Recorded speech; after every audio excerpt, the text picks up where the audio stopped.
हुआ था। इनके पिता का नाम सदोबा था और माता का नाम यमुना था। मित्रों, बहुत ही गरीब परिवार से थी और कोरी समाज से थी। इनका पिता जंगल से लकड़ियां काट करके अपने परिवार का भरण पोषण किया करता था। एक बार झलकारी बाई के पिता बीमार हो गए। झलकारी बाई अपनी सहेलियों के साथ में जंगल को लकड़ियां ले और उधर से जब वापस घर को लकड़ियों का गट्ठा सिर पे रख के घर के लिए वापस आ रही थी, उसी समय एक शेर ने इसके ऊपर वार कर दिया।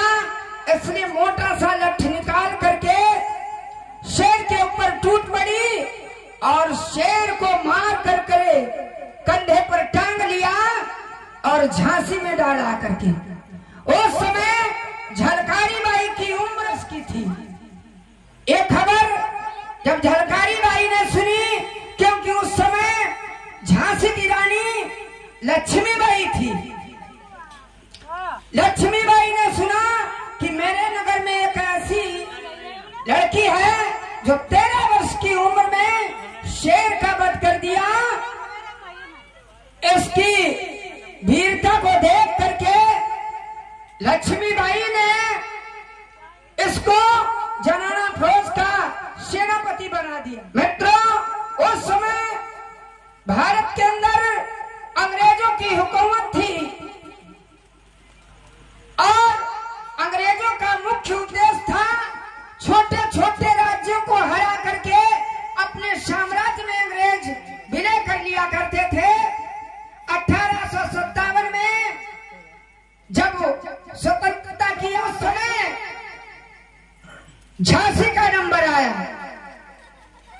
और अंग्रेजों ने जब चढ़ाई की झांसी पे, तो मित्रों इसने महारानी लक्ष्मीबाई को किले से बाहर निकाल दिया, क्योंकि झलकारी बाई की जो शक्ल थी वही हम शक्ल रानी लक्ष्मीबाई की थी। इसलिए झलकारी बाई ने कहा, महारानी तुम किले से बाहर चली जाओ और मेरे अंदर जब तक सांस है, मेरे एक एक खून का कतरा मैं राष्ट्र के लिए कुर्बान कर दूंगी। झलकारी बाई युद्ध लड़ती रही और रानी लक्ष्मीबाई किले से बाहर निकल गई। मित्रों, अंग्रेजों की फौज ज्यादा थी। अंग्रेजों की सेना को झलकारी बाई ने मार डाला, लेकिन ज्यादा सेना होने के कारण अंत में